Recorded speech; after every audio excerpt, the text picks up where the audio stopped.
2006 साली जो बॉम्बस्फोट झाला होता, आपण आता त्या ठिकाणी मालेगावच्या त्याच ठिकाणी आलो असून या ठिकाणी जो 2006 साली जो बॉम्बस्फोट झाला त्यामध्ये जे आरोपी होते 4 आरोपी त्यांना आज न्यायालयाने जे मुक्त निर्दोष केला. आपल्याशी बोलण्यासाठी काही मालेगावचे प्रतिष्ठित पत्रकार आहे. त्या दिवशी शबे बारातचा सण होता.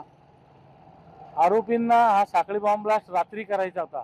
लाखो लोक श्रद्धांजली वाहण्यासाठी कब्रस्तानमध्ये येतात, परंतु टायमर लावताना AM-PM चा गोंधळ झाला आरोपींचा आणि त्यांनी दुपारचा लावला आणि दुपारी जुमाची नमाज संपल्यावर हा ब्लास्ट इथं झाला.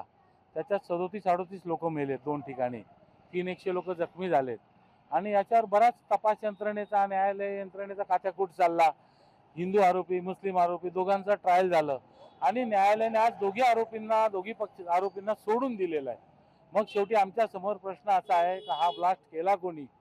लोक एवढी मेली, 38 लोक मेली, त्यांचे जीव गेले, 300 लोक जखमी झाले.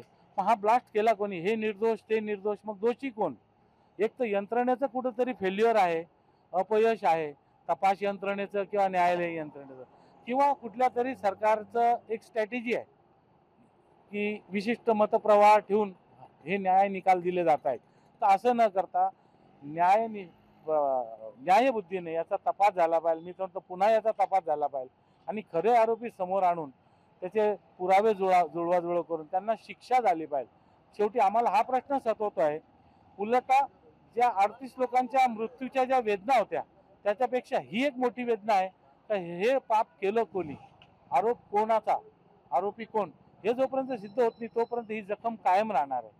म्हणून माझी विनंती आहे तपास यंत्रणेला, न्याय यंत्रणेला, तर याचे खरे आरोपींचा चेहरा समोर आणला पाहिजे आणि त्यांना भारतीय न्यायदंडितेच्या संहितेप्रमाणे शिक्षा झाली पाहिजे. ही एवढी माफक अपेक्षा केली पाहिजे. या देशात जर लोकशाही आहे ती टिकवायची असेल तर न्यायालयीन खेळात तरी असा खो खोचा खेळ झाला नको पाहिजे.